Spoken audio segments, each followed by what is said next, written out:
Pues buenas tardes a todos, a todas. Vamos a dar inicio. En primer lugar tendremos la participación de Margarita Martínez Fischer.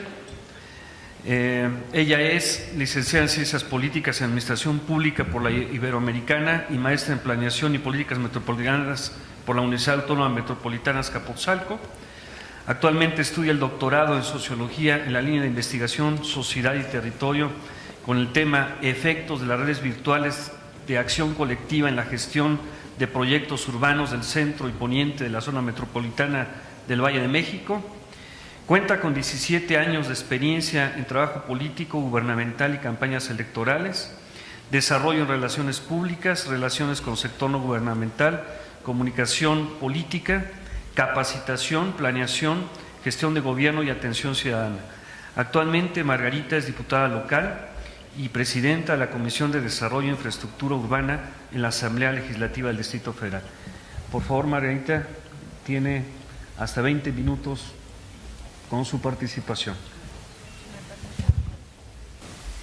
Gracias, muchas gracias por esta invitación. Es para mí un gran honor poder estar el día de hoy con ustedes en este tan hermoso lugar de Tacubaya. Es el distrito que represento, es el distrito que he tenido la oportunidad por segunda vez de representar. Me siento muy, muy contenta de estar aquí también con mi compañera diputada. Yo soy parte de su comisión, seguramente ella también, la diputada Eva Eloísa, pues nos comentará su perspectiva. Quiero antes que nada hacer un reconocimiento al arquitecto Gerardo Sig, quien es el secretario técnico de la Comisión de Vivienda.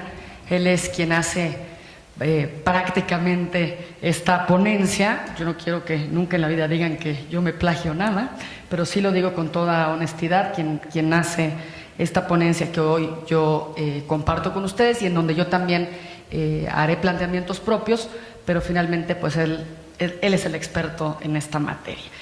Lo hemos estado diciendo, estamos en un contexto de una ciudad negocio. Tuvimos un foro la semana pasada, un extraordinario foro en donde el doctor René Coulomb de la UAM Azcapotzalco decía literal que algunas empresas paraestatales del gobierno de la ciudad podían llamarse Ciudad de México SADCB, literal, que esta ciudad está reflejando, como muchas otras ciudades del mundo, pues la enorme disputa que implica que el capital internacional finalmente esté buscando localizarse en los territorios. Y finalmente la Ciudad de México está viviendo también esta presión.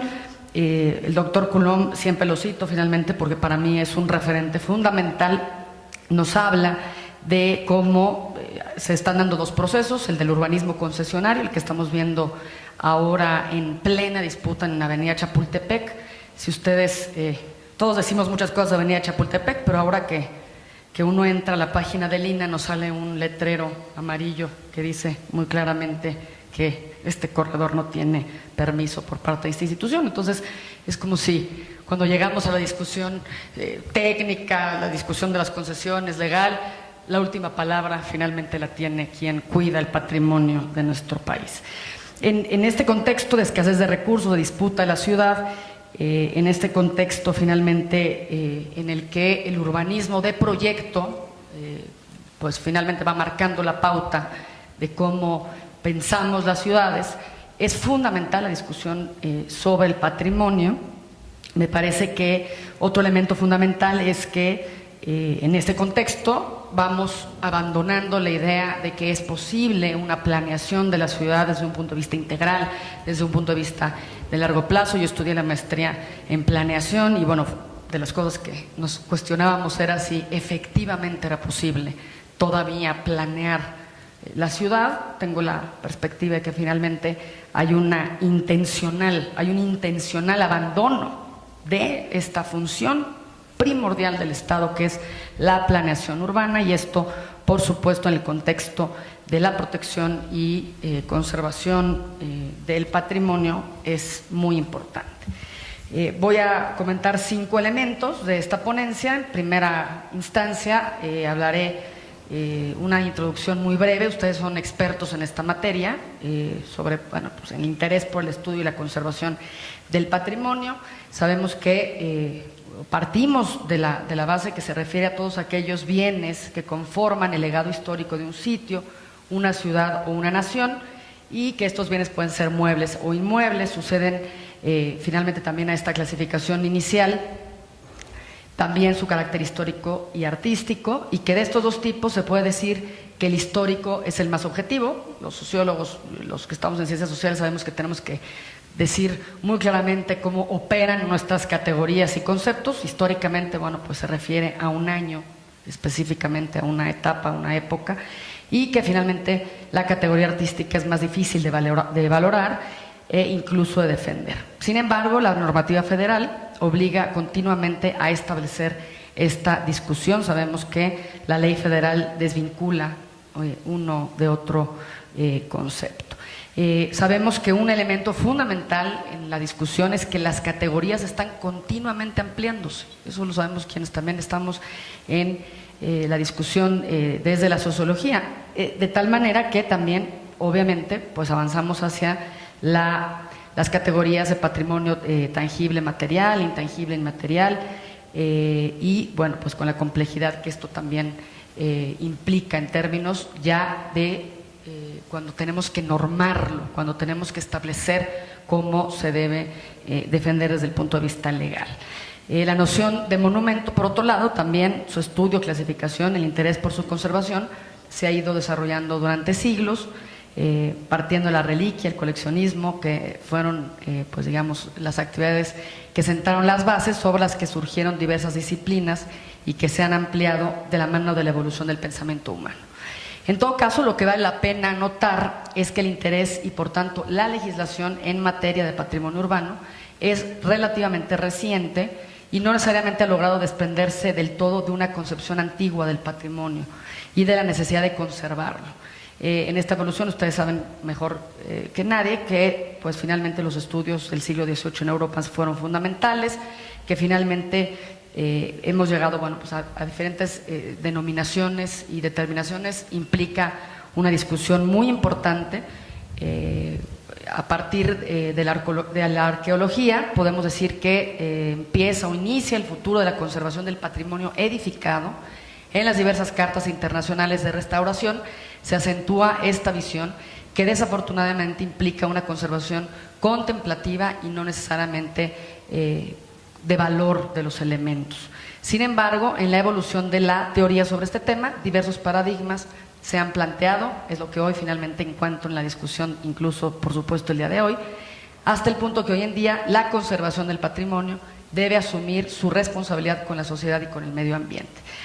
Sabemos que la necesidad de estudiar a la ciudad histórica surge a partir de la renovación de París y el ensanche de Barcelona, y es cuando finalmente la ciudad histórica necesita transformarse conforme los procesos de industrialización que también nuestra ciudad, por supuesto, vivieron de manera muy intensiva en el siglo pasado, y que se requerían planes específicos frente a, digamos, esta ampliación de la ciudad, porque venían a trabajar a la industria, a la Ciudad de México, a las ciudades. Finalmente esto fue lo que sucedió. Y bueno, entonces ¿cómo hacíamos para que frente a la necesidad de vivienda y de alojamiento pudiera también protegerse el patrimonio? También pues los fenómenos de las guerras. En este proceso de rescate y conservación del patrimonio histórico, el pensamiento arquitectónico continúa evolucionando. El movimiento moderno y su ruptura con la ciudad histórica genera un debate importante y acciones puntuales sobre la conservación y la intervención de los testigos históricos edificados de la ciudad.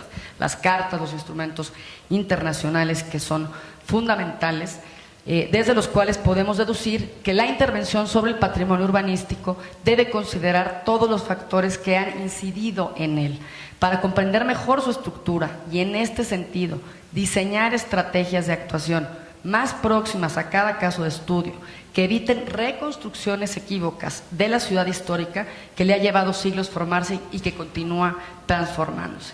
Del mismo modo, la integración de nuevos elementos, la categoría es dinámica, por supuesto, es inminente, dada la necesidad de integrar edificaciones, de dotar de nuevos significados con intervenciones en el espacio público y de lograr que la estructura urbana histórica se pueda adecuar a los nuevos requerimientos y se integre al sistema general de la ciudad.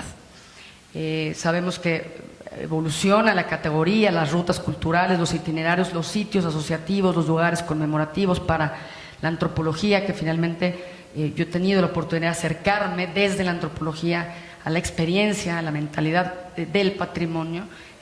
Mi tesis del doctorado está fundada en los conceptos, el planteamiento que hace Patrice Mellet respecto a las categorías de patrimonio y medio ambiente, que dice estas dos categorías muchas veces las mencionamos, son conceptos que decimos, que nos unen, que nos mueven, que generan cosas, se judicializan los procesos, se generan reglamentos, se generan espacios, pero que se vuelven como receptáculos de muchas cosas y de muchas concepciones que luego a la hora de normar, de generar normas, son más complejas. También, por supuesto, lo que tiene que ver con los elementos naturales, que son pues muy relevantes. Hoy en la Ciudad de México sabemos hay una definición en la Ley de Desarrollo Urbano de 2010 que nos dice que finalmente en el ordenamiento territorial la Secretaría de Desarrollo Urbano y Vivienda va a atender a la conservación, recuperación y acrecentamiento del patrimonio cultural de la Ciudad de México y nos indica los elementos que finalmente forman parte de este patrimonio. Ahora bien, dicho lo anterior, veríamos un poco la perspectiva del patrimonio cómo juega en el nuevo urbanismo. Sabemos que finalmente están sucediendo procesos a nivel internacional muy importante, una nueva forma de planear la ciudad, esto que hablábamos del urbanismo por proyecto. Los actores se han transformado de manera muy importante, es una sociedad mucho más crítica, mucho más participativa. Hay una competencia internacional finalmente, si se competía antes por el espacio localmente, ahora la disputa por el espacio es global y eso, por supuesto, tiene implicaciones para el patrimonio. Tenemos que pensar cómo los planes y programas finalmente tienen su interrelación, cómo finalmente se vuelven una solución más que un problema para el desarrollo económico de la ciudad. Ese es uno de los temas que siempre está ahí, cómo la planeación, los instrumentos de planeación, los programas finalmente se convierten en elementos que propician el desarrollo y no lo que hasta ahora por lo menos se les ha criticado, se convierten en barreras para el desarrollo. Pensamos que finalmente tenemos que plantear al patrimonio de la ciudad como un recurso no renovable que es necesario conservar, incorporándolo a los procesos de regeneración de los sectores urbanos degradados, al reciclamiento de zonas de la ciudad que ofrecen buenas condiciones de infraestructura y equipamiento y construyendo lo nuevo, lo que viene nuevo, con un sentido de responsabilidad de lo que esta sociedad desea heredar y transmitir. Estamos convencidos, estoy convencida de que tenemos que plantear una visión de ciudad en donde la identidad y la memoria histórica son parte de la ciudad sustentable, ¿no? De este hito, podemos decir, esta categoría que, como nos dice Patrice Mellet, pues nos une, nos señala muchas cosas, pero que a la hora de definirla se vuelve mucho más compleja. En este sentido, pensamos, y yo pienso, que el desarrollo sustentable tiene como uno de sus principios, además del el óptimo aprovechamiento de los recursos que permitan avanzar hacia el mejoramiento de las condiciones de vida de las generaciones presentes y futuras, también tiene que ver con la conservación del patrimonio. En el caso del Distrito Federal, esto debe suponer la conservación, el rescate, aprovechamiento, mejoramiento y, de alguna forma, puesta en valor, podríamos discutir por supuesto ese concepto, de aquellos ámbitos urbano-arquitectónicos de gran calidad urbana que por su origen y características forman parte de nuestro patrimonio urbano. Ahí está finalmente pues un concepto en términos de estrategia que finalmente sabemos que esta discusión, sabemos que tiene implicaciones importantes, pero la pregunta a responder es cómo hacemos que finalmente tenga valor el patrimonio histórico desde un punto de vista urbano y que no sea un obstáculo como hoy finalmente se ve. Me acuerdo muy bien en la primera vez que fui diputada, me acuerdo que se expropiaron los predios para poderlos otorgar a los comerciantes informales del centro histórico.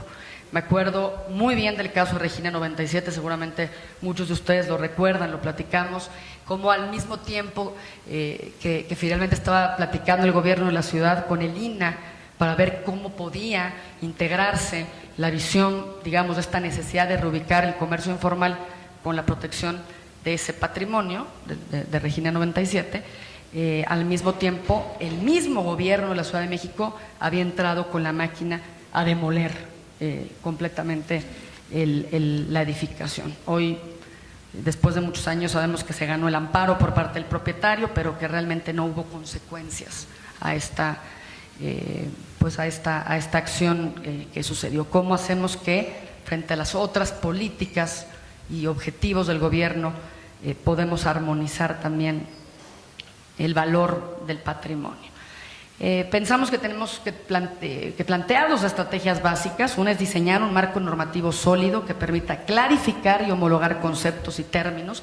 Lo que hacemos cuando hacemos investigación social es que hacemos definiciones, establecemos un marco teórico y finalmente planteamos conceptos y categorías para ver de dónde partimos. Es lo que tenemos que hacer en este sentido, mucho más cuando tenemos que ir a una legislación y eventualmente que tenemos que trabajar vigorosamente en la identificación del patrimonio cultural urbano del Distrito Federal mediante la elaboración y actualización de catálogos, así como la definición y delimitación de áreas de conservación patrimonial que le permitan al gobierno del Distrito Federal asumir adecuadamente su responsabilidad que tiene por mandato de ley. Sabemos que básicamente hoy hay discusión, se está judicializando el proceso también del patrimonio, tanto los bienes ambientales como los bienes patrimoniales están sujetos a proceso de judicialización. El caso de Cerro de Maica, por ejemplo, lo pusimos hace menos de un mes, lo pusimos en la mesa, está en los medios. Hay una declaratoria ambiental desde 1994, pero hay un juez que ordena que se le otorgue un certificado de uso de suelo. Sabemos que otros elementos del patrimonio, la categoría patrimonial, también están sujetos a esta situación.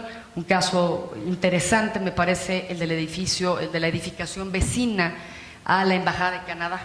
Ahí al lado después estaba la Casa Amerlin, que es así literal, pues la tiraron frente a esta presión inmobiliaria de Polanco. Yo soy vecina de esa zona, yo llevé a mi hijo antes de que tiraran la casa y le decía que cuando tiran estas casas a quienes amamos la ciudad sentimos que nos arrancan la piel, porque literal el paisaje, estos elementos son parte de nuestra historia, nos refieren a lo que somos. Si no tenemos de dónde tomarnos territorialmente, físicamente, en términos de paisaje, de pronto perdemos nuestra propia identidad. En conclusión, ponemos para la discusión, por supuesto, 5 elementos, revisar los conceptos, que los conceptos queden muy bien planteados. Va a ser una discusión que académicamente va a ser importante, sabemos lo que va a implicar desde la academia, pero que sepa la academia y los expertos que están invitados a que en este proceso conjunto de definición del desarrollo urbano pues van a estar siempre tomados en cuenta, que podamos delimitar competencias y responsabilidades de la administración pública del gobierno del Distrito Federal, que podemos definir una política de fomento a la conservación y de este concepto de poner en valor el patrimonio para que verdaderamente pueda ser conservado, proponer una nueva área de la administración pública que pueda asumir la responsabilidad de poner en valor el patrimonio cultural urbano. No nos referimos a venderlo, no nos referimos por ningún motivo a este sentido, digamos, comercial, sino a darle el valor para que su conservación sea incentivada social y políticamente, y trabajar en identificar. Tenemos que seguir trabajando en catalogación e identificación del patrimonio, en catálogos, en publicarlos. He pensado, lo he discutido con algunos compañeros, algunos amigos, que si existe el pago por servicios ambientales, por ejemplo, que se le da a algunas comunidades para que eventualmente, finalmente, paren el desarrollo en las áreas de valor ambiental, ¿por qué no plantear un fondo de servicios patrimoniales? Quizá no soy la primera que se le ocurre, pero que puede estar ahí en la mesa de discusión. Muchísimas gracias. A continuación tenemos la participación de Beatriz Pérez Méndez. Ella es arquitecta, egresada de la Universidad La Salle, tiene estudios concluidos de maestría en arquitectura con especialidad en restauración de monumentos, tiene más de 20 años de experiencia en la protección del patrimonio cultural, urbano y arquitectónico en la Ciudad de México y en políticas de desarrollo urbano, normatividad urbana, revisión de proyectos y supervisión de obra de restauración en monumentos. Actualmente es directora del Patrimonio Cultural Urbano de CEDUBI. Gracias, buenas tardes. La garganta todavía no me hace el beneficio de aclararse, pero bueno, trataremos de compartir estas ideas que hemos trabajado. Agradezco la invitación, María. Tú sabes el trabajo que ha costado que estemos aquí y que esta Secretaría de Desarrollo Urbano y Vivienda, que tiene un área específica que vincula el patrimonio cultural urbano con el desarrollo urbano, es el área que está en la trinchera, es el área que se enfrenta a estos ejercicios, como decía el maestro González Lobo, rapaces, a estos ejercicios que toman en cuenta el desarrollo, exclusivamente el potencial inmobiliario, y que sin embargo dentro de la misma Secretaría de Desarrollo Urbano somos un área que estamos al pie del cañón. Somos un área que hacemos y promovemos la protección del patrimonio, somos un área que incluimos de normatividad urbana en materia de conservación patrimonial en los diferentes niveles de la planeación, o como dice el maestro González Lobo, el planeamiento, que me gustó bastante el ejercicio. Entonces, para precisamente evitar rebasar estos 20 minutos máximo, me voy a permitir darle seguimiento a esta presentación y voy a leer para ser más eficiente en las palabras. El tema que se presenta se deriva de la solicitud de participar en este primer encuentro internacional Hablemos sobre el patrimonio, paisaje y ciudad. Específicamente, a la mesa a la que nos invitaron es sobre los retos para fortalecer la gestión pública a favor del patrimonio arquitectónico y urbanístico de la Ciudad de México. Es en este contexto en que se ofrece la visión que desde un área de gobierno central del Distrito Federal se enfrenta en el ámbito de sus atribuciones y en su actuar normativo. Desde la planeación urbana, en la Secretaría de Desarrollo Urbano y Vivienda, se estructura esta área administrativa denominada Dirección del Patrimonio Cultural Urbano, que asume, es una definición que hemos retomado no de instrumentos normativos, sino del día a día, que asume la protección normativa del patrimonio edificado, tomando como principio su adecuada inserción en el tejido urbano de la ciudad, sin menoscabo de los valores históricos, artísticos, arquitectónicos o urbanos. Para llevar a cabo esta función, tiene definida su ámbito de competencia en el mismo manual administrativo. Voy a tener dos citas que ustedes las pueden ver en pantalla, pero que resumen lo que significa la misión y objetivos de esta área. Planear, evaluar las políticas, acciones, instrumentos, normas, lineamientos, criterios, programas, estudios y catálogos para la conservación, el fomento y acrecentamiento del patrimonio cultural urbano en congruencia con los ordenamientos que rigen en la materia, así como garantizar la aplicación de la normatividad vigente en materia patrimonial a través de la emisión de actos administrativos que gestionan los interesados. Dentro de sus objetivos está la de creación, está la de promover una gestión transparente y eficiente para la atención al ciudadano y el cumplimiento de la legalidad en los trámites que involucren al patrimonio cultural urbano del Distrito Federal, de acuerdo a los tiempos señalados en los ordenamientos vigentes. Nada más y nada menos, eso somos nosotros. Esta área administrativa tiene estas obligaciones. Somos, como quien dice, esa pinza, ese lado de la pinza donde se preparan los instrumentos normativos en materia de protección al patrimonio. Esta función normativa se alinea, nutre y fortalece con el acompañamiento desde el ámbito federal, del Instituto Nacional de Antropología e Historia, que es competente, muchos ya lo saben, pero a veces es importante recordarlo, es competente en materia de monumentos y zonas de monumentos, tanto arqueológicos como históricos.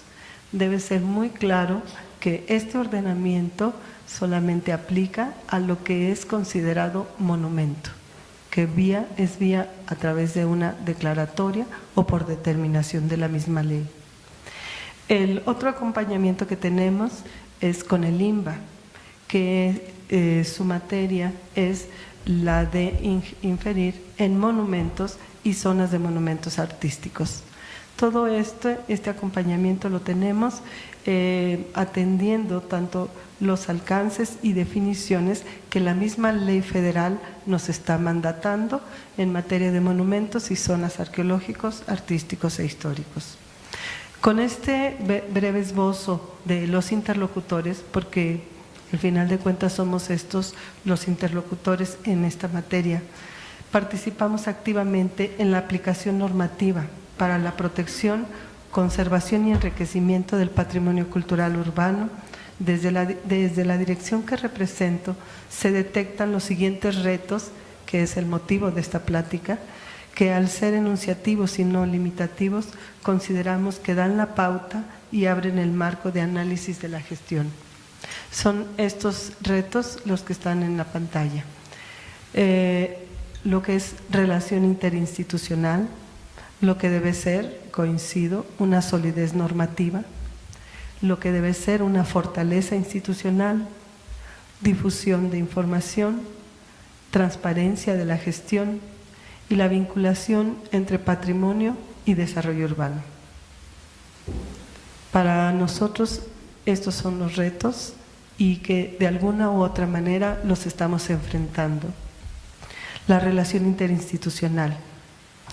El universo y variedad del patrimonio arquitectónico y urbano requiere una retroalimentación constante con las instancias, para lo cual se desarrollan mesas de trabajo en que se revisan proyectos de los cuales se emiten opiniones y decisiones en conjunto, priorizando el ámbito de competencia y el alcance normativo de cada instancia.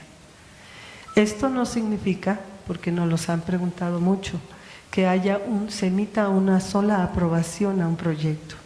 Más bien, no significa que se emita un solo documento, sino que la postura respecto de un proyecto es convergente, cada instancia en su ámbito de competencia.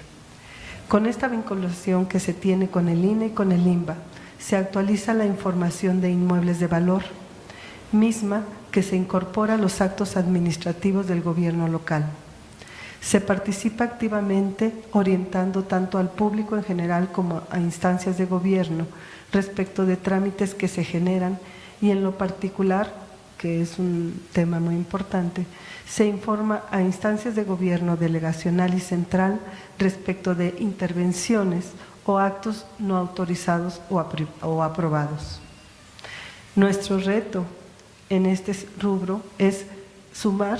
Ya estamos el Poder Ejecutivo, ya está el Poder Legislativo a través de los ordenamientos, pero considero que en este sentido nuestro reto es sumar al Poder Judicial, ya que desde el Ejecutivo y el Legislativo existe un vínculo, ya sea desde la emisión de los programas de desarrollo urbano hasta la aplicación normativa de esos programas.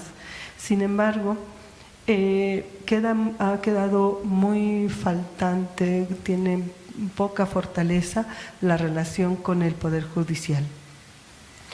A la fecha, las sanciones por el daño o afectación a un bien se reducen a actos administrativos que no han contenido ni inhibido acciones en detrimento del patrimonio cultural y del patrimonio urbano arquitectónico en específico. Ese es un reto y por eso importante, por eso está iniciando esta plática. La solidez normativa. Nuestra área está insertada en la planeación urbana. Para nosotros este es un punto medular respecto a cómo entendemos el patrimonio.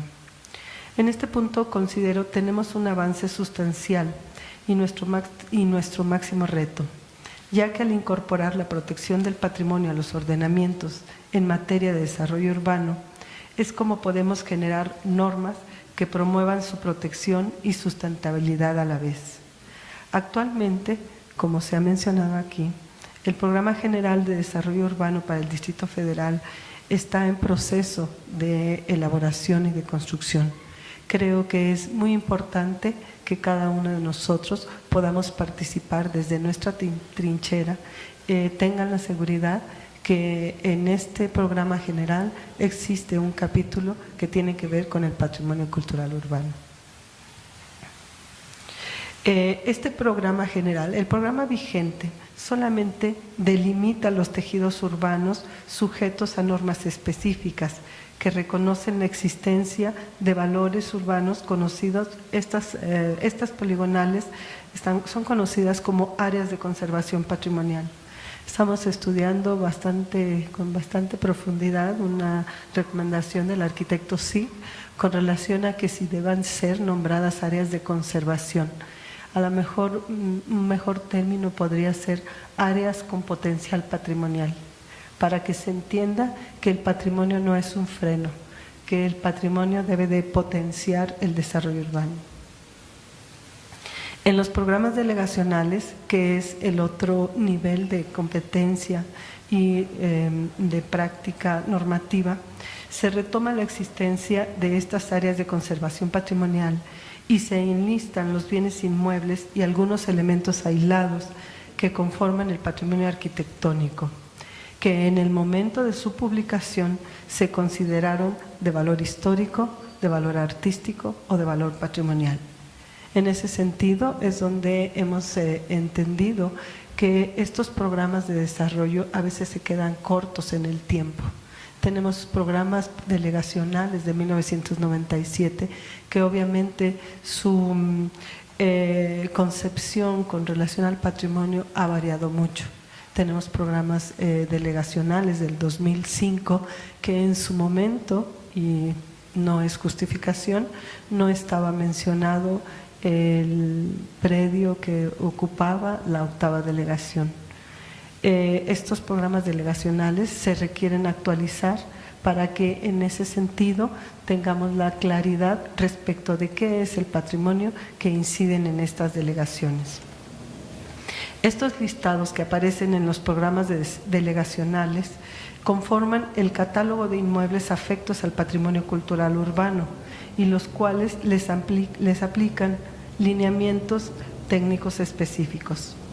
Hay algunos, y ya entrando a un instrumento normativo de mayor detalle, como son los programas parciales de desarrollo urbano, que en algunas zonas este patrimonio urbano arquitectónico es el tema nodal, en donde además de enlistar estos elementos, se definen niveles de protección y criterios de intervención.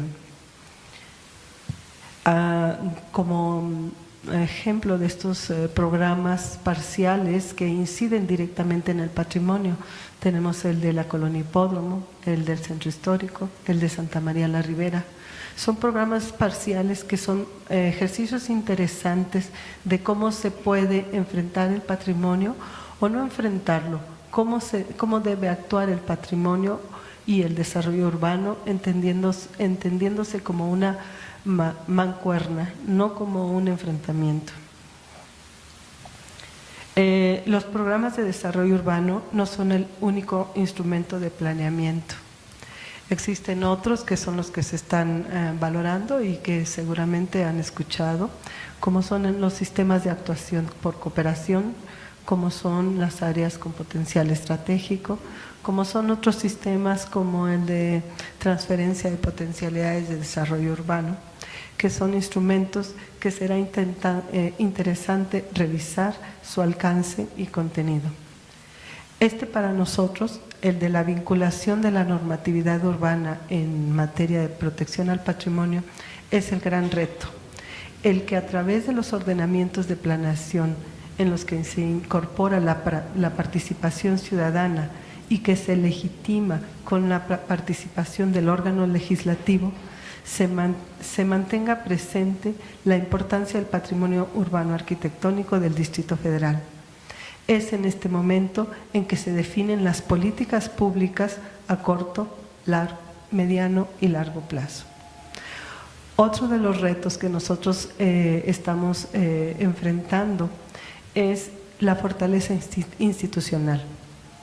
El quehacer derivado de los instrumentos normativos vigentes se puede resumir en que están actualmente delimitadas 176 áreas de conservación patrimonial, a las que les aplica la norma 4 para áreas de actuación, cuyo objetivo es, entre otros, reconocer la presencia de valores contextuales y promover la armonía con la transformación urbana. En estas 176 áreas de conservación patrimonial están incorporadas las únicas 6 zonas de monumentos históricos declaradas por el Gobierno federal. Se tienen además al interior y para sustento de estos programas de desarrollo urbano realizados 22 catálogos y su universo está publicado en los programas delegacionales y parciales de desarrollo urbano, como ya se mencionó anteriormente, teniendo en proceso de validación 1, ya que al no estar integrado a un ordenamiento que haya sido publicado y que haya contado con el proceso de validación ciudadana, es un ordenamiento que hasta ahorita carecería de solidez normativa. Como este catálogo es el catálogo que se realizó con la UAM Xochimilco y corresponde a la colonia Roma Norte y Roma Sur. Nuestro reto es la actualización. El programa general publicado en el 2003 está en proceso de elaboración. Gracias. Los programas delegacionales publicados en el 97, en el 2005, en el 2008, en el 2010, en el 2011, también requieren de revisión y análisis. Y los programas parciales que reconocen el patrimonio urbano arquitectónico, tenemos los que en su momento se denominaban CEDEX, de 1993, otros del 2000, algunos del 2012 y el más reciente que conoce la diputada es el de la colonia de Polanco en el 2014. Con estos instrumentos es como esta área de gobierno ha emitido actos administrativos con un historial que desde 1998, en que se emitieron 111 dictámenes en solo un año, tenemos ya en el 2014 que se cerró con 2.701 dictámenes. En el sentido territorial, nuestra fortaleza la tenemos en contar con medios tecnológicos, con la información de ubicación precisa y de características patrimoniales que se mencionan en los ordenamientos. El trabajo que se realiza para la identificación y localización de bienes inmuebles, así como su actualización permanente, es nuestra obligación y es a la vez la acción que da certidumbre respecto de la actuación normativa de instancias de gobierno. Este universo no es estático, se integra con la información de las instancias federales, así como la propia, y en él las mezclas de competencias son complejas. En esta gráfica intentamos compartir con ustedes que los universos se traslapan, que hay inmuebles que están catalogados solamente por el INAH, hay los que están catalogados solamente por el INBA, pero también hay aquellos que están catalogados por el INE y por el INBA, hay aquellos que están catalogados por las 3 instancias. Es muy complejo el actuar normativo. Un siguiente reto es la difusión de la información. Pero bueno, en este tema consideramos que más que la difusión por parte de nosotros, es la difusión que se pueda encontrar en otras áreas de gobierno que están diseñadas para eso, como son la Secretaría de Cultura, o en un momento dado, como a través de este tipo de foros, es como se puede hacer la difusión. Transparencia de la gestión. Es importante mencionarle que la certidumbre de la aplicación normativa se realiza mediante 8 trámites que nosotros tenemos obligación de atender y que están debidamente validados por el área de gobierno local correspondiente, cuyos alcances, marco jurídico, requisitos y tiempos de respuesta están en línea a través del portal de la Secretaría de Desarrollo Urbano y Vivienda. Vamos a hablar como siguiente reto de vincular patrimonio y desarrollo urbano. Este es el tema nodal, ya que las estructuras arquitectónicas urbanas con carácter patrimonial están inmersas en el tejido vivo que es el desarrollo de la Ciudad de México. Por eso es relevante participar activamente desde las distintas trincheras para la conformación de estas políticas públicas. Actualmente el Gobierno del Distrito Federal conjunta por medio del CONDUCE, que es el Consejo Asesor para el Desarrollo Urbano Sustentable, a los sectores social, público y privado para conformar el Programa General de Desarrollo Urbano. Los retos que tenemos para que estos instrumentos funcionen en beneficio del patrimonio urbano arquitectónico se pueden puntualizar en generar propuestas normativas y fiscales atractivas para los propietarios de inmuebles catalogados, garantizar que las políticas propuestas coadyuven en la inversión para la conservación y regeneración de las áreas de conservación patrimonial, fortalecer mecanismos que consoliden sanciones ante la destrucción ilegal del patrimonio edificado, fomentar la cooperación para la difusión siendo un eje de desarrollo turístico y cultural, apoyar la inversión a proyectos de investigación desarrollados por investigadores y académicos. La preservación del patrimonio cultural urbano es fundamental para transmitirse a las nuevas generaciones de la ciudad. Es la materia de nuestra identidad, como aquí ya se ha repetido varias veces. Es nuestra identidad como pueblo y parte fundamental de nuestra vida día a día. Sin embargo, no debemos entenderlo solamente como su conservación. Es necesario que coexista de manera equilibrada con la ciudad. Este equilibrio es multifactorial, por lo que el reto que tenemos es enorme. Pero de algo sí estamos seguros, nuestra ciudad lo vale y entre todos podemos poner nuestro mejor esfuerzo. Muchas gracias, es parte de lo que quería decir. Tiene a continuación la palabra Eva Eloísa Lescas Hernández. Ella es diputada local, licenciada en actuación, egresada del Centro Cultural Virginia Fábregas. Ha participado en diversos montajes teatrales de la compañía teatral Búsqueda Escénica, cofundadora de la compañía de teatro Muñecas de Barro, asociación civil dedicada a la preservación de títeres, la máscara y la narración oral, donde destaca la presentación del Teatro Guiñol, obras que enriquecen la enseñanza de la preservación y cuidado del medio ambiente. Del 2006 a la fecha encabeza el proyecto de promoción, difusión y preservación del patrimonio oral intangible de Xochimilco. Actualmente preside la Comisión Especial para la Protección del Patrimonio Histórico y Cultural en la Asamblea Legislativa del Distrito Federal. Diputada, tiene hasta por 20 minutos la palabra. Buenas tardes, ¿cómo están todos? Bien, pues estoy muy agradecida por esta invitación, porque hablar del patrimonio tangible e intangible son temas que de verdad nos deben alarmar, porque como ya se mencionó más de una vez, estamos hablando de nuestra propia identidad. Esa identidad que solo depende de cada uno de nosotros y es tarea importante a realizar.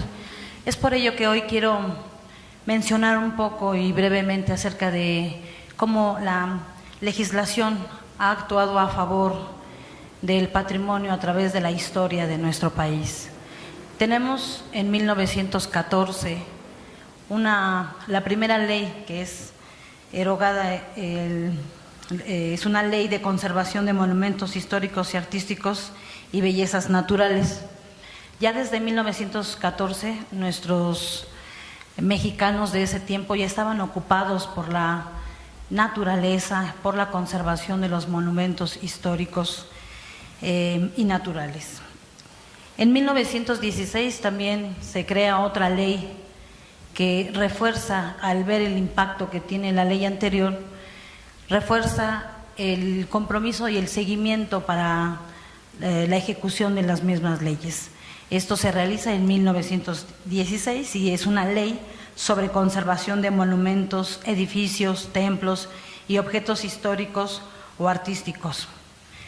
En 1934 también tenemos otra ley sobre protección y conservación de monumentos arqueológicos e históricos, poblaciones típicas y lugares de belleza natural, a los que llamaban lugares pintorescos, donde tenemos esta declaratoria, este título beneficia a varios lugares como a San Ángel, beneficia a Coyoacán y sobre todo a Xochimilco, a ese hermoso lugar de donde yo pertenezco y que orgullosamente represento en esta tarde.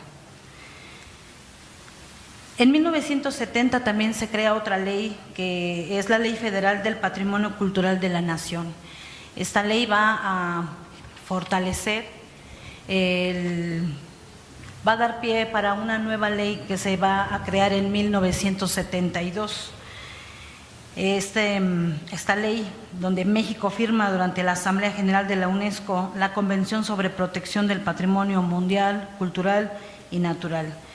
Este primer acuerdo internacional, donde varios pueblos, países y sus normas, todas van encaminadas a la protección del patrimonio, pero también esta ley es punta de lanza para que en este tiempo México esté en la vanguardia de la legislación sobre el patrimonio, y que también es una ley que ha tenido pocas modificaciones, dependiendo del punto de vista con que se vea. También es una tarea donde una servidora va a trabajar con los compañeros legisladores que están en la Cámara, estos diputados federales, donde tienen injerencia para hacer las modificaciones pertinentes a esta ley, y desde la comisión que yo encabezo vamos a trabajar para que se hagan las modificaciones y las actualizaciones pertinentes para que esta ley se vea, beneficie verdaderamente a los monumentos y a las áreas que queremos conservar. Llamo especialmente la atención en cuanto a los pueblos originarios, que también están siendo lastimados con su patrimonio, con sus monumentos y sobre todo con su patrimonio intangible en cuanto a sus usos y costumbres. En cuanto a la legislación, vamos a hablar un poco vamos a regresar un poco en la historia. En 1914, Victoriano Huerta, un personaje controvertido, tiene un gran acierto al promulgar por primera vez esta ley de 1914, donde ya se habla de la conservación de monumentos históricos y artísticos y bellezas naturales. Es la primera que incluye a los llamados monumentos históricos y artísticos. Bueno, esa es la aportación importante que hace Victoriano Huerta en cuanto a la legislación del patrimonio. También es importante recordar que tenemos la restauración de monumentos. La restauración es un tema importante, pero lo que sí es importante más todavía es la preservación, la conservación, porque a veces la restauración como que inclusive es tema que las autoridades no quisieran tocar. Y tenemos, por ejemplo, la Casa de Escandón. Es un edificio que hoy es considerado como edificio Guardiola, es un edificio que está frente al Palacio de Bellas Artes, la Torre Latinoamericana, y bueno, también tiene su legado considerado como un monumento importante en 1914. Y bueno, pues yo quiero comentarles que desde mi presidencia vamos a trabajar muy de cerca para que la legislación y sobre todo la ejecución de las normas se lleven a cabo para que podamos hablar verdaderamente de una preservación y conservación, porque ya lo dijeron mis antecesores, que pues mientras no se respeten las normas, vamos a seguir sufriendo por la falta de conciencia en la preservación de nuestra identidad. Por ejemplo, yo estoy orgullosamente trabajando y colaborando en la Asamblea Legislativa, es un monumento histórico de preservación, donde anteriormente fue teatro, posteriormente fue Cámara de Diputados y hoy alberga a la Asamblea Legislativa del Distrito Federal, en cual me siento muy orgullosa por pertenecer a los 66 diputados que vamos a trabajar porque la ciudadanía tenga lo que necesita y sobre todo seamos justos en la repartición de sus propios derechos. Y bueno, pues en esta comisión que encabezo estoy muy comprometida verdaderamente porque las normas, porque la ley mejore a favor de la ciudadanía y de nuestro paisaje. Bueno, también tenemos una declaratoria que nos lleva al ámbito internacional. En 1987, el Centro Histórico de la Ciudad de México, como Xochimilco, son declarados como Patrimonio Cultural de la Humanidad. Este título que se gana de acuerdo a 5 criterios, de los cuales voy a mencionarlos porque son los que hacen o que le dan este valor y esta declaratoria a estos dos lugares emblemáticos como es nuestro centro de la Ciudad de México, nuestro corazón, el corazón de México, y esta delegación de Xochimilco cuyo paisaje fue moldeado por manos campesinas, manos trabajadoras que le dan un cambio al paisaje y que hoy nos dejan como legado esta maravilla que tenemos, como la zona chinampera, como los canales. Por ejemplo, los criterios que usan para su inclusión fueron, en el segundo, exhibir un importante intercambio de valores humanos en un lapso de tiempo o en un área cultural del mundo sobre la evolución de la arquitectura o la tecnología, las artes monumentales, la planificación urbana o el diseño del paisaje, del cual, por supuesto, la Ciudad de México y Xochimilco están involucrados. En el tercer criterio que se utilizan, tener un testimonio único o al menos excepcional de una tradición cultural o de una civilización viva o tendiente a desaparecer. Por ejemplo, tenemos el ejemplo de la cultura mexica, que ya no se encuentra latente entre nosotros, pero que la cultura xochimilca sí es una cultura viva, es una cultura que late en este momento y que respalda la cultura mexica. Entonces estamos hablando de el patrimonio vivo, un patrimonio que sigue latente y que, por el cual tenemos que buscar los mecanismos para su defensa, para su procuración y sobre todo para su preservación. Otro criterio que se utiliza debe ser un ejemplo sobresaliente de un tipo de edificio, conjunto arquitectónico o tecnológico o de paisaje que ilustre esta etapa significativa o significativas en la historia de la humanidad. Como ya me referí, Xochimilco es ese patrimonio vivo que todavía está latente. Y bueno, en un criterio, en el quinto criterio, en el más importante de todos, voy a citar, si me permiten. En el caso de Xochimilco, es ser un ejemplo excepcional de asentamiento humano tradicional, uso de la tierra o el uso del mar, que es representativo de una cultura o culturas o de la interacción humana con el medio ambiente, especialmente cuando se ha vuelto vulnerable por los vicios del cambio irreversible. Este criterio especialmente es el que le otorga a Xochimilco la declaratoria como Patrimonio Cultural de la Humanidad.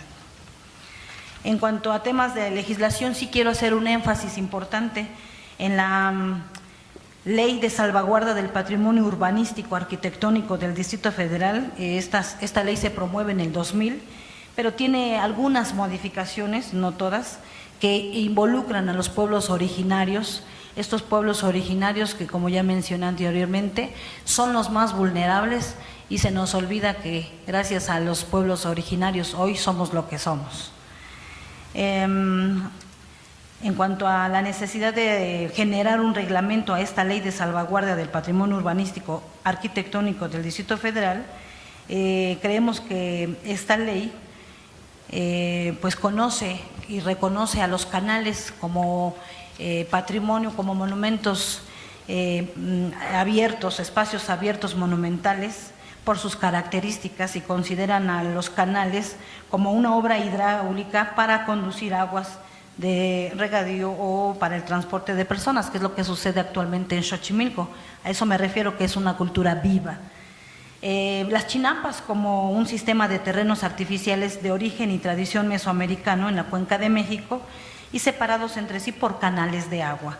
Es un medio lacustre de poca profundidad destinados al cultivo de especies vegetales o con fines productivos y de habitación. Por cierto que en cuanto a el tema de habitación, nuestra zona chinampera está siendo invadida, pero bueno, son temas que también nos corresponde, ya que aquí está el procurador de la PAOT, entonces son temas que también nos competen. En cuanto a la legislación, en el artículo 12, consideramos que los espacios abiertos monumentales del Distrito Federal son los siguientes, así como los declarados en los términos de la ley. El Canal Nacional, el Canal de Cuemanco y el Canal de Chalco son temas que son canales que estoy hablando de mi territorio, de mi comunidad y de mi espacio, que es Xochimilco, mi emblemático Xochimilco. En el artículo 15 también tenemos que serán considerados monumentos urbanísticos del Distrito Federal los legendarios ahuehuetes, los ahuejotes y pues cedros, pero quiero hacer un paréntesis de manera especial aquí en los ahuejotes. El ahuejote es un árbol endémico de Xochimilco, es el árbol que sujeta la chinampa, tiene unas grandes raíces, la sujeta para que esta chinampa se mantenga en su lugar y no ande flotando por todos lados. Además, les voy a contar rápidamente la leyenda del árbol del ahuejote. Cuenta la leyenda que el cielo y la tierra chocaron. La tierra al chocar queda en obscuridad, queda en tinieblas, y Quetzalcóatl se transforma en ahuejote para hacer la separación entre el cielo y la tierra y así evitar el choque y las tinieblas. El reflejo que vamos a ver del ahuejote en el agua se llama Tezcatlipoca, que quiere decir espejo humeante, y que también separa al cielo que se refleja en el agua de la tierra. Los dos, el ahuejote en la superficie del agua y el ahuejote reflejado en el mismo, evitan que el cielo y la tierra vuelvan a chocar y que la tierra vuelva a quedar en tinieblas. Es por ello y por más que el ahuejote es un árbol fundamental, importante, y que también merece su cuidado y su preservación, y más como monumento urbanístico del Distrito Federal. El ahuejote Salix bonplandiana es el que le da esta característica especial a Xochimilco. Bueno, en nuestra diversidad cultural tenemos que la ciudad es el resultado de la sumatoria del patrimonio diverso en las tradiciones y monumentos, en nuestra gastronomía. Los pueblos originarios del Distrito Federal son 145 que todavía siguen vivos y que son parte importante de nuestro patrimonio. Hay monumentos que están considerados y definidos por su uso. También tenemos monumentos vernáculos, esos monumentos que ya entraron después de 1914, que ya no entran en el listado como monumentos de preservación, pero que también tenemos que hacer algo por estos monumentos vernáculos que también están pidiendo ayuda. Y bueno, en cuanto a la preservación, tenemos puestas de valor como los ciudadanos, donde, como ya mencionaron en las mesas anteriores y en estas mismas, donde es importante la participación tanto nuestra como gobierno, como legisladores, como jefes delegacionales, como ciudadanos, todos los que tienen propiedad, todos debemos estar involucrados para que juntos podamos hacer un frente y tener fuerza para la defensa de nuestra identidad, de nuestra patrimonio. También lo que ya mencionaron, los catálogos que son importantes, es importante que sepamos qué tenemos para que en función de lo que sepamos, entonces podamos defender pues lo que ya está inscrito y lo que no, también incorporarlo. La reglamentación es un punto en el que sigo insistiendo, es un punto en el que vamos a trabajar desde esta Secretaría para que genere un reglamento donde podamos salvaguardar estos monumentos. Los planes de salvaguarda, que es la proyección y la intervención que ya mencioné de todos los personajes a considerar. Bueno, tenemos muchas más ejes a considerar, como el respeto a normas y reglamentos, los usos de suelo, la reestructuración del transporte público, fomento y apropiación del patrimonio cultural, entre otras cosas a considerar. También es importante el fomento a la cultura. Nosotros mismos tenemos que fomentarla, vivirla y transmitirla para que podamos también ser transmisores de las mismas. Otros ejes a considerar, como el compromiso que ya mencioné de las autoridades y, por supuesto, mayor presupuesto para que podamos movernos y podamos defender nuestra identidad. Los retos, bueno, pues los retos es el establecimiento de instituciones para la preservación, inclusión de autoridades locales, sistema de comunicación eficaz, entre otras. Bueno, mi tarea inmediata es el compromiso que tengo con la publicación del reglamento de la ley para la salvaguarda del patrimonio urbanístico arquitectónico del Distrito Federal. Esta ley pues no tiene un reglamento eficaz ni eficiente que nos permita seguir colaborando y sobre todo potencializar los derechos de nuestros patrimonios. Y bueno, me quiero despedir con una frase que hay en una lámina en Morelia, en una de las calles que están cerca de su catedral, que dice: las ciudades escriben su historia en sus plazas y en sus calles.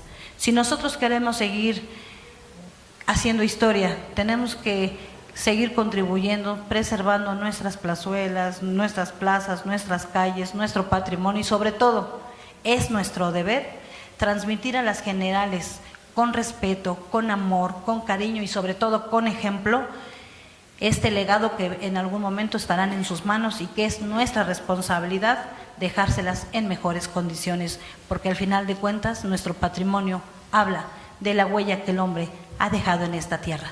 Muchísimas gracias, excelente tarde. Tiene ahora la palabra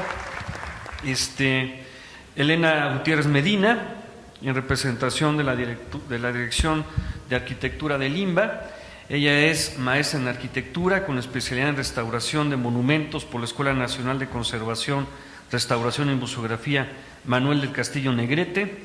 Actualmente es parte del personal técnico del área de catálogo. Está adscrita a la Subdirección de Conservación e Investigación de la Dirección de Arquitectura y Conservación del Patrimonio Artístico Inmueble del Instituto Nacional de Bellas Artes. En el 2010 impartió el taller de conservación de bienes inmuebles para alumnos del 8º semestre en la Universidad del Valle de México, plantel San Rafael. Muy buenas tardes. Reciban un saludo de nuestra directora general, la señora María Cristina García Cepeda, asimismo de nuestra directora, que aquí la tuvimos por la mañana en el inicio de los trabajos. Y bueno, el día de hoy, dentro de esta mesa de retos para fortalecer la gestión pública en favor del patrimonio arquitectónico y urbanístico de la ciudad, y retomando mucho de lo que se ha comentado y que se ha expuesto el día de hoy, pues vamos a platicar sobre la investigación y la identificación del patrimonio artístico inmueble de la Ciudad de México. Vamos a hacer una reflexión sobre los antecedentes, vamos a hacer una reflexión sobre cómo hacemos hoy en día la gestión y cuáles son los retos y cuáles son las oportunidades que nos planteamos desde el Instituto Nacional de Bellas Artes. El INBA va a tener como un soporte normativo la Ley de Creación del Instituto Nacional de Bellas Artes y Literatura de 1946 y como una de las finalidades más importantes del instituto va a estar el cultivo, el fomento, estímulo, creación e investigación de las bellas artes en todas sus ramas: la música, las artes plásticas, las artes dramáticas, la danza, las bellas letras, todos sus géneros y por supuesto la arquitectura. Dentro de la primera estructura del Instituto Nacional de Bellas Artes surge la jefatura de arquitectura. El primer jefe de departamento va a ser el distinguido arquitecto Enrique Yáñez de la Fuente, y él va a ser el primero que va a tocar temas sobre arquitectura en ese entonces contemporánea, llevando una primera exposición que va a tener como primera sede la ciudad de La Habana, en Cuba. Uno de sus auxiliares va a ser la distinguida también arquitecta Ruth Rivera Marín, que posteriormente va a ser jefa del departamento. El segundo jefe del Departamento de Arquitectura va a ser el también distinguido arquitecto Alberto Aray, y él va a ser el primero que empieza a hacer trabajo de divulgación en la Sala Manuel M. Ponce. Esta tarea todavía hasta hoy la llevamos a cabo a partir de pláticas y de conferencias sobre temas de la arquitectura moderna. En ese entonces, un dato curioso, todas estas conferencias se imprimían en mimeógrafo. Seguramente para los jóvenes, si yo les hablo de qué es un mimeógrafo, no saben, van a tener que preguntar, pero bueno, se hacían transcripciones muy sencillas, se hacían impresiones muy sencillas que se repartían a las escuelas de arquitectura. Ya posteriormente va a entrar como jefa del departamento la arquitecta Ruth Rivera Marín, y con ella se va a dar un primer trabajo de investigación muy serio que además sentó precedente, que son los primeros cuadernos de arquitectura dentro de los cuadernos de Bellas Artes. Van a ser 20 publicaciones que hoy tenemos el orgullo de ya tenerlas digitalizadas. Y en estos cuadernos se hablaba de diferentes temas. Por ejemplo, vemos aquí el de Pierluigi Nervi, vemos cuadernos que se dedicaban a la arquitectura contemporánea mexicana, a la arquitectura para la educación, entre otros temas. Para el año de 1972, como mencionaron nuestras anteriores ponencias, va a publicarse en el Diario Oficial de la Federación la Ley Federal sobre Monumentos y Zonas Arqueológicos, Artísticos e Históricos, que en su capítulo primero, en sus disposiciones generales, nos va a decir que el objeto de la Ley Federal es de interés social y nacional, y sus disposiciones son del orden público. Y en el artículo 2 se va a reforzar la investigación como un tema de utilidad pública, que además va a llevar a otras acciones como son la protección, la conservación, la restauración y la recuperación de los monumentos arqueológicos, artísticos e históricos y las zonas de monumentos. Para el Instituto Nacional de Bellas Artes, el realizar la investigación y la identificación del patrimonio inmueble con valor artístico va a tener como referente obligado el criterio normativo del valor estético relevante, que está señalado en el artículo 33 del capítulo 3. Dice: para determinar el valor estético relevante de algún bien, se atenderá a cualquiera de las características como son el estar inserto en una corriente de estilo, la representatividad, el grado de innovación, los materiales y técnicas constructivas. Y en el caso de los bienes inmuebles, porque esta ley atiende tanto bienes muebles como bienes inmuebles, la significación dentro de un contexto urbano. Entonces, esa es la premisa básica en la que nosotros tenemos un marco normativo para hacer las investigaciones y para hacer la identificación de las obras y de los autores relevantes del siglo XX. Como ya también se han comentado en otras mesas y en esta misma, nuestro ámbito normativo, nuestra cabeza de sector es la Secretaría de Educación Pública, y en el tema de esta ley federal se va a dar competencia a dos instancias federales, que son el INAH, el Instituto Nacional de Antropología e Historia, que va a tener dentro de esta ley, en el artículo 44, su facultad, que es la competencia en materia de monumentos y zonas de monumentos históricos. Y en el caso del otro instituto, que es el Instituto Nacional de Bellas Artes, dentro de la misma ley, en el artículo 45, va a tener su competencia en materia de zonas y de monumentos y de zonas de monumentos artísticos. Como también ustedes probablemente tengan la noción, la parte artística, el patrimonio artístico es del siglo XX en adelante, y lo histórico es del siglo XIX, yéndonos hacia atrás hasta la época de contacto. Esta estructura de la que les hablaba yo someramente al inicio de la plática cambió dentro de la gestión del licenciado Juan José Bremer en 1977. Las jefaturas de área van a cambiar y se van a convertir, por la carga de trabajo, por la relevancia de las tareas que se estaban llevando a cabo, se van a convertir en direcciones de área. Y entonces nace la Dirección de Arquitectura y Conservación del Patrimonio Artístico Nacional, que dentro de su estructura va a tener dos subdirecciones: la Subdirección de Investigación y Registro y la Subdirección de Obras y Proyectos, que más tarde se va a convertir en la Dirección de Arquitectura, como hoy la conocemos, y Conservación del Patrimonio Artístico Inmueble, con dos subdirecciones: Conservación, Investigación, Proyectos y Obras. Si ustedes se fijan, la Subdirección de Proyectos y Obras se quedó con su misma denominación, pero la otra, Investigación y Registro, cambia a Conservación e Investigación, porque más allá de hacer la investigación y hacer la identificación de los elementos, empieza a haber una dinámica ya más puesta en términos normativos y en términos operativos para acciones de conservación en términos normativos.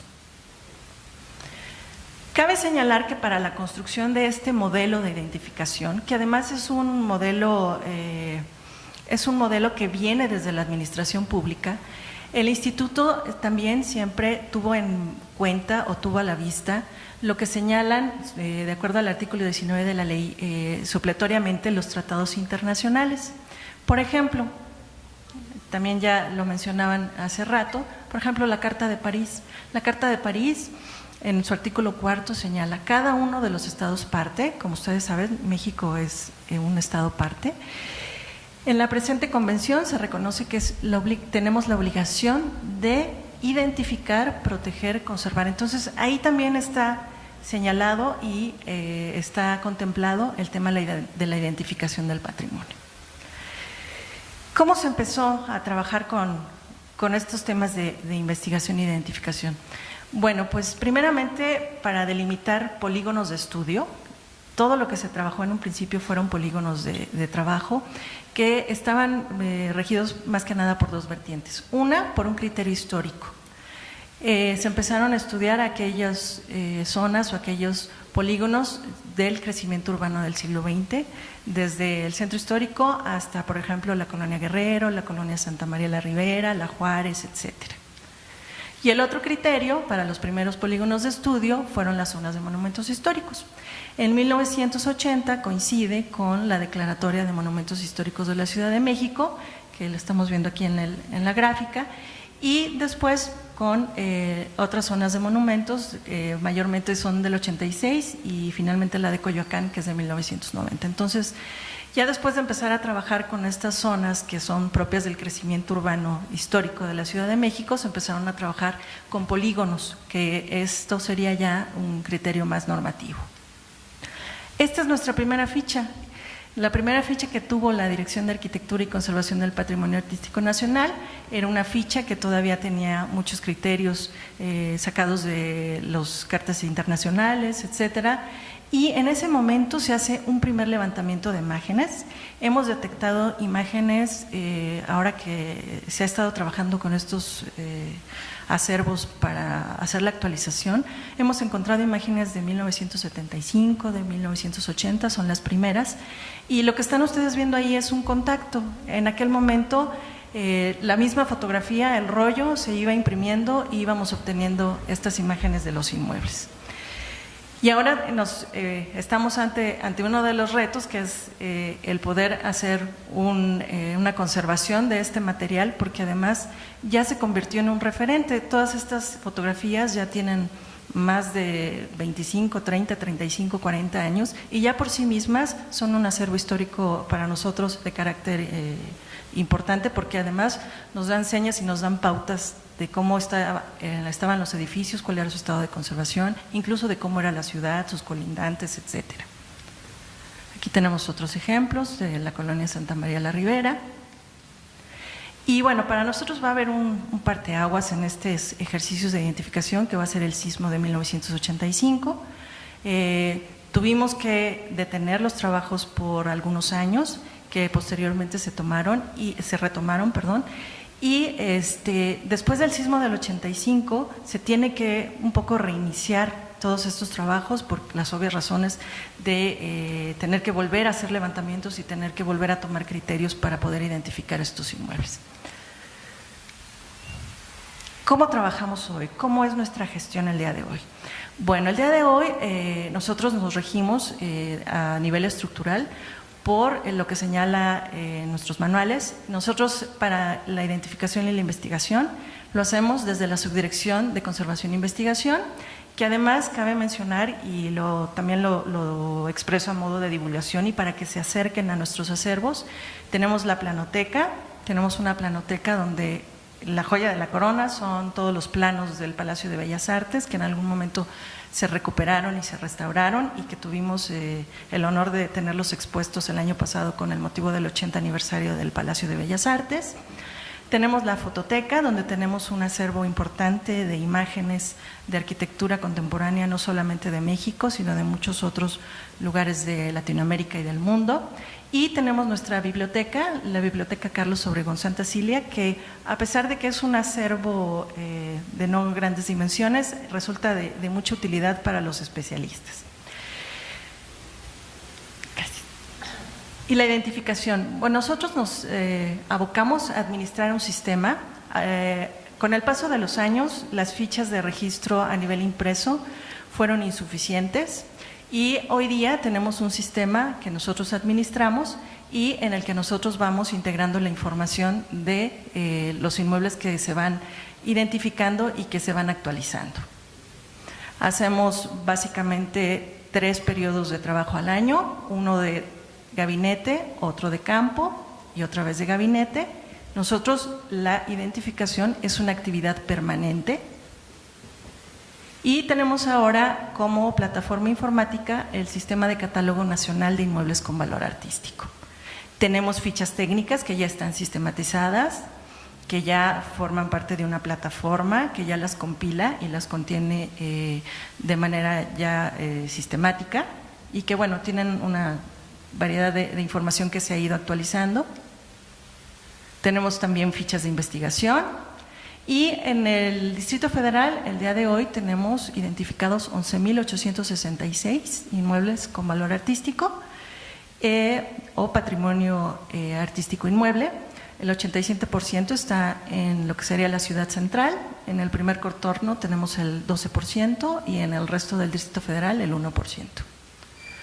Aquí está algunas de las herramientas que tenemos ya para el manejo de la información, haciendo listados, haciendo registros.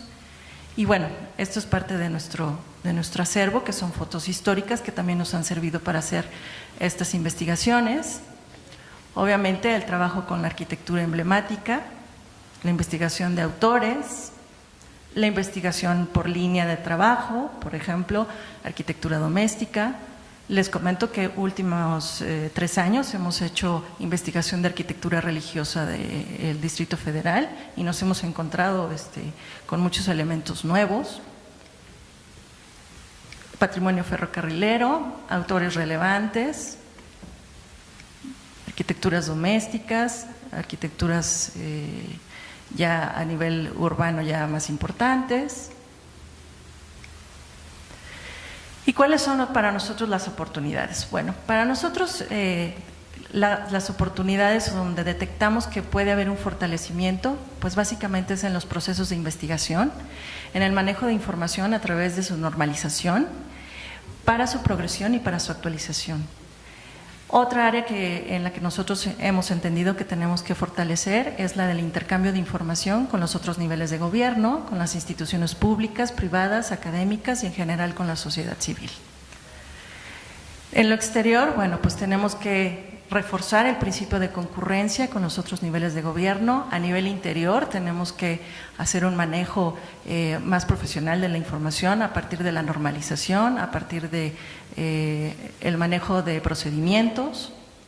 Y otra de las vertientes que estamos trabajando y que es un reto para nosotros es la dimensión territorial del patrimonio. Ya tenemos ahorita por lo pronto un primer plano interactivo donde ya tenemos referenciado alguno de este patrimonio artístico. Lo hemos estado trabajando con el apoyo de Desarrollo Institucional del INAH. Y bueno, ya tenemos este primer plano interactivo donde ya tenemos georreferenciados los inmuebles, donde ya tenemos datos adjuntos, como es la ficha técnica, fotografías, documentos. Y la otra herramienta que tenemos para el fortalecimiento es, por un lado, los convenios de colaboración con institutos académicos y con actores de la sociedad civil, que permiten actividades compartidas para la actualización de la información, desarrollo de estudios, talleres de preservación del patrimonio artístico. Y otra de nuestras herramientas que son indispensables, y qué bueno que vemos a muchos jóvenes el día de hoy por aquí, es nuestro programa de servicio social y de prácticas profesionales.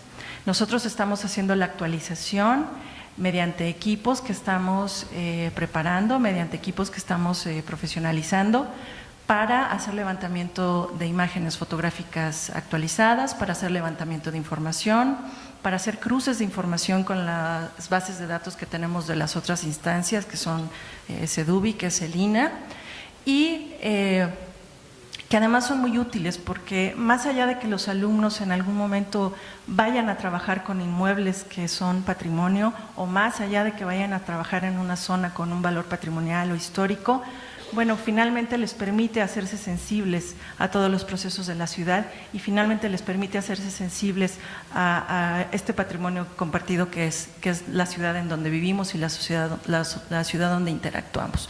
Y bueno, para esto nosotros hemos desarrollado algún material, hemos desarrollado cartillas técnicas y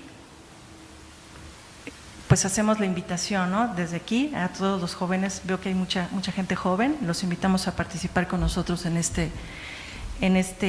actividad.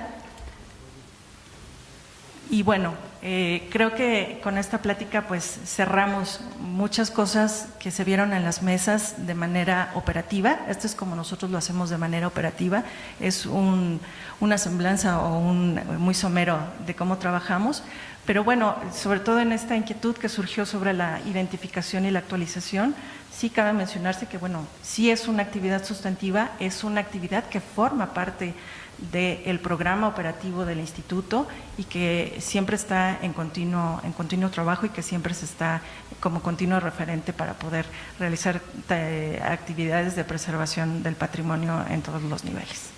Muchísimas gracias por su atención, muy buenas tardes. Los procesos de regeneración de los sectores urbanos degradados, al reciclamiento de zonas de la ciudad que ofrecen buenas condiciones de infraestructura y equipamiento, y construyendo lo nuevo, lo que viene nuevo, con un sentido de responsabilidad de lo que esta sociedad desea heredar y transmitir. Estamos convencidos, estoy convencida de que tenemos que plantear una visión de ciudad en donde la identidad y la memoria histórica son parte de la ciudad sustentable, ¿no? De este hito, podemos decir, esta categoría que, como nos dice Patrice Mellet, pues nos une, nos señala muchas cosas, pero que a la hora de definirla se vuelve mucho más compleja. En este sentido, pensamos, y yo pienso, que el desarrollo sustentable tiene como uno de sus principios, además del óptimo aprovechamiento de los recursos que permitan avanzar hacia el mejoramiento de las condiciones de vida de las generaciones presentes y futuras, también tiene que ver con la conservación del patrimonio.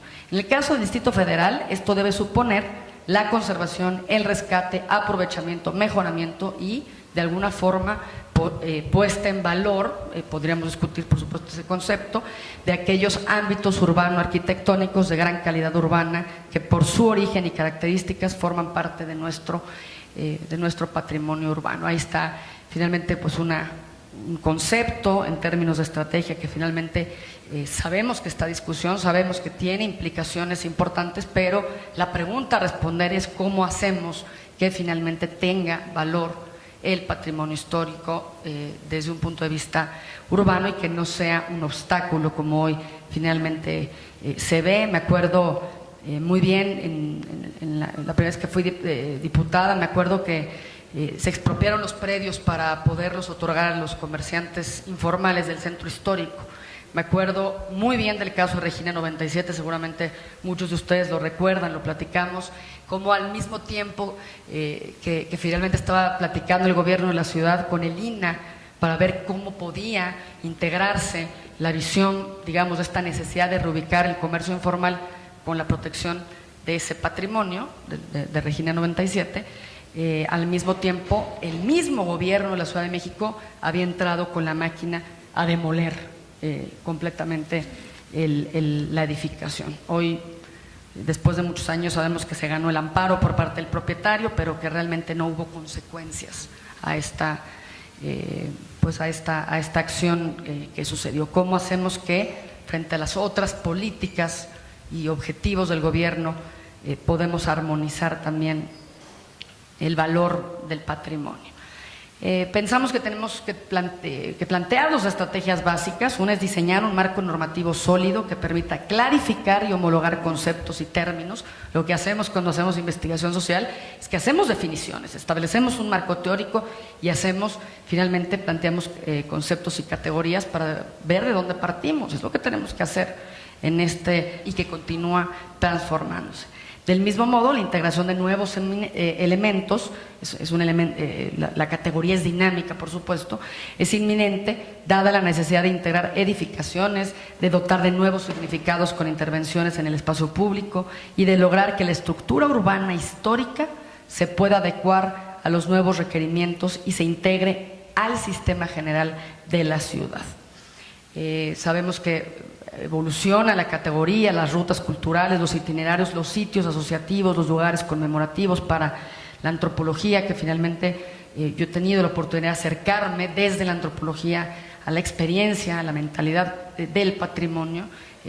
Mi tesis del doctorado está fundada en los conceptos, el planteamiento que hace Patrice Mellet respecto a las categorías de patrimonio y medio ambiente, que dice estas dos categorías muchas veces las mencionamos, son conceptos que decimos, que nos unen, que nos mueven, que generan cosas, se judicializan los procesos, se generan reglamentos, se generan espacios, pero que se vuelven como receptáculos de muchas cosas y de muchas concepciones que luego a la hora de normar, de generar normas, son más complejas. También, por supuesto, lo que tiene que ver con los elementos naturales, que son pues muy relevantes.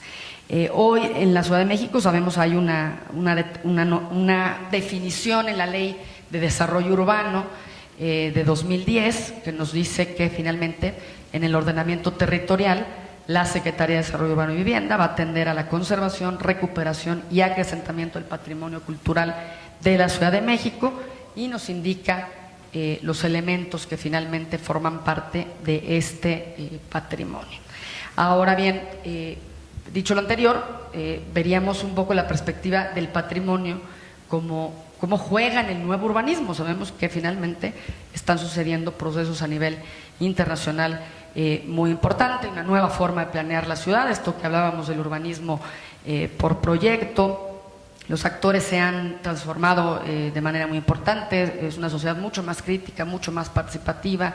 Hay una competencia internacional finalmente, si se competía antes por el espacio localmente, ahora la disputa por el espacio es global y eso, por supuesto, tiene implicaciones para el patrimonio. Tenemos que pensar cómo los planes y programas finalmente tienen su interrelación, cómo finalmente se vuelven una solución más que un problema para el desarrollo económico de la ciudad. Ese es uno de los temas que siempre está ahí, cómo la planeación, los instrumentos de planeación, los programas finalmente se convierten en elementos que propician el desarrollo y no lo que hasta ahora por lo menos se les ha criticado, se convierten en barreras para el desarrollo. Pensamos que finalmente tenemos que plantear al patrimonio de la ciudad como un recurso no renovable que es necesario conservar, incorporándolo a los hitos finalmente, porque para mí es un referente fundamental. Nos habla de cómo se están dando dos procesos, el del urbanismo concesionario, el que estamos viendo ahora en plena disputa en la avenida Chapultepec. Si ustedes, todos decimos muchas cosas de avenida Chapultepec, pero ahora que uno entra a la página del INAH nos sale un letrero amarillo que dice muy claramente que este corredor no tiene permiso por parte de esta institución. Entonces, es como si cuando llegamos a la discusión técnica, la discusión de las concesiones legal, la última palabra finalmente la tiene quien cuida el patrimonio de nuestro país. En este contexto de escasez de recursos, de disputa de la ciudad, en este contexto finalmente en el que el urbanismo de proyecto pues finalmente va marcando la pauta de cómo pensamos las ciudades, es fundamental la discusión sobre el patrimonio. Me parece que otro elemento fundamental es que en este contexto vamos abandonando la idea de que es posible una planeación de la ciudad desde un punto de vista integral, desde un punto de vista de largo plazo. Yo estudié la maestría en planeación y bueno, de las cosas que nos cuestionábamos era si efectivamente era posible todavía planear la ciudad. Tengo la perspectiva de que finalmente hay un intencional abandono de esta función primordial del Estado, que es la planeación urbana, y esto, por supuesto, en el contexto de la protección y conservación del patrimonio es muy importante. Voy a comentar 5 elementos de esta ponencia. En primera instancia, hablaré una introducción muy breve. Ustedes son expertos en esta materia, sobre pues el interés por el estudio y la conservación del patrimonio. Sabemos que partimos de la base que se refiere a todos aquellos bienes que conforman el legado histórico de un sitio, una ciudad o una nación, y que estos bienes pueden ser muebles o inmuebles. Suceden finalmente también a esta clasificación inicial también su carácter histórico y artístico, y que de estos dos tipos se puede decir que el histórico es el más objetivo. Los sociólogos, los que estamos en ciencias sociales, sabemos que tenemos que decir muy claramente cómo operan nuestras categorías y conceptos. Históricamente, bueno, pues se refiere a un año, específicamente a una etapa, a una época, y que finalmente la categoría artística es más difícil de valorar e incluso de defender. Sin embargo, la normativa federal obliga continuamente a establecer esta discusión. Sabemos que la ley federal desvincula uno de otro concepto. Sabemos que un elemento fundamental en la discusión es que las categorías están continuamente ampliándose. Eso lo sabemos quienes también estamos en la discusión desde la sociología, de tal manera que también, obviamente, pues avanzamos hacia las categorías de patrimonio tangible, material, intangible, inmaterial, y bueno, pues con la complejidad que esto también implica en términos ya de cuando tenemos que normarlo, cuando tenemos que establecer cómo se debe defender desde el punto de vista legal. La noción de monumento, por otro lado, también su estudio, clasificación, el interés por su conservación se ha ido desarrollando durante siglos, partiendo de la reliquia, el coleccionismo, que fueron, pues digamos, las actividades que sentaron las bases sobre las que surgieron diversas disciplinas y que se han ampliado de la mano de la evolución del pensamiento humano. En todo caso, lo que vale la pena notar es que el interés y, por tanto, la legislación en materia de patrimonio urbano es relativamente reciente y no necesariamente ha logrado desprenderse del todo de una concepción antigua del patrimonio y de la necesidad de conservarlo. En esta evolución, ustedes saben mejor que nadie que pues finalmente los estudios del siglo XVIII en Europa fueron fundamentales, que finalmente hemos llegado pues a diferentes denominaciones y determinaciones. Implica una discusión muy importante. A partir de la arqueología podemos decir que empieza o inicia el futuro de la conservación del patrimonio edificado. En las diversas cartas internacionales de restauración se acentúa esta visión que desafortunadamente implica una conservación contemplativa y no necesariamente de valor de los elementos. Sin embargo, en la evolución de la teoría sobre este tema, diversos paradigmas se han planteado, es lo que hoy finalmente encuentro en la discusión, incluso por supuesto el día de hoy, hasta el punto que hoy en día la conservación del patrimonio debe asumir su responsabilidad con la sociedad y con el medio ambiente. Sabemos que la necesidad de estudiar a la ciudad histórica surge a partir de la renovación de París y el ensanche de Barcelona, y es cuando finalmente la ciudad histórica necesita transformarse conforme los procesos de industrialización que también nuestra ciudad, por supuesto, vivieron de manera muy intensiva en el siglo pasado y que se requerían planes específicos frente a, digamos, esta ampliación de la ciudad, porque venían a trabajar a la industria, a la Ciudad de México, a las ciudades, finalmente esto fue lo que sucedió. Y bueno, entonces, ¿cómo hacíamos para que frente a la necesidad de vivienda y de alojamiento pudiera también protegerse el patrimonio, también pues los fenómenos de las guerras? En este proceso de rescate y conservación del patrimonio histórico, el pensamiento arquitectónico continúa evolucionando, el movimiento moderno y su ruptura con la ciudad histórica genera un debate importante y acciones puntuales sobre la conservación y la intervención de los testigos históricos edificados de la ciudad. Las cartas, los instrumentos internacionales que son fundamentales, desde los cuales podemos deducir que la intervención sobre el patrimonio urbanístico debe considerar todos los factores que han incidido en él, para comprender mejor su estructura y, en este sentido, diseñar estrategias de actuación más próximas a cada caso de estudio, que eviten reconstrucciones equívocas de la ciudad histórica que le ha llevado siglos formarse.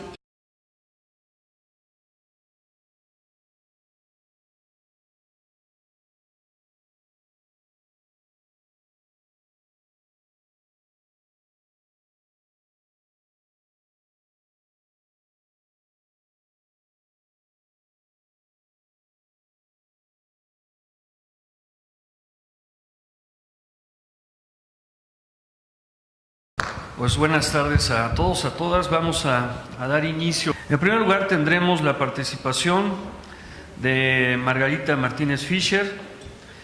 Ella es licenciada en Ciencias Políticas y Administración Pública por la Iberoamericana y maestra en Planeación y Políticas Metropolitanas por la Universidad Autónoma Metropolitana Azcapotzalco.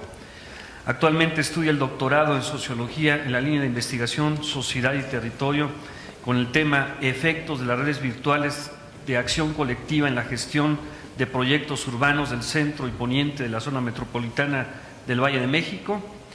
Cuenta con 17 años de experiencia en trabajo político, gubernamental y campañas electorales, desarrollo en relaciones públicas, relaciones con sector no gubernamental, comunicación política, capacitación, planeación, gestión de gobierno y atención ciudadana.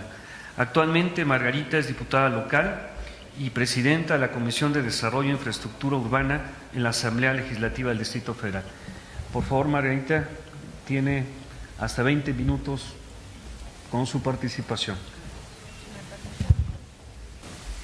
Gracias, muchas gracias por esta invitación. Es para mí un gran honor poder estar el día de hoy con ustedes en este tan hermoso lugar de Tacubaya. Es el distrito que represento, es el distrito que he tenido la oportunidad por segunda vez de representar.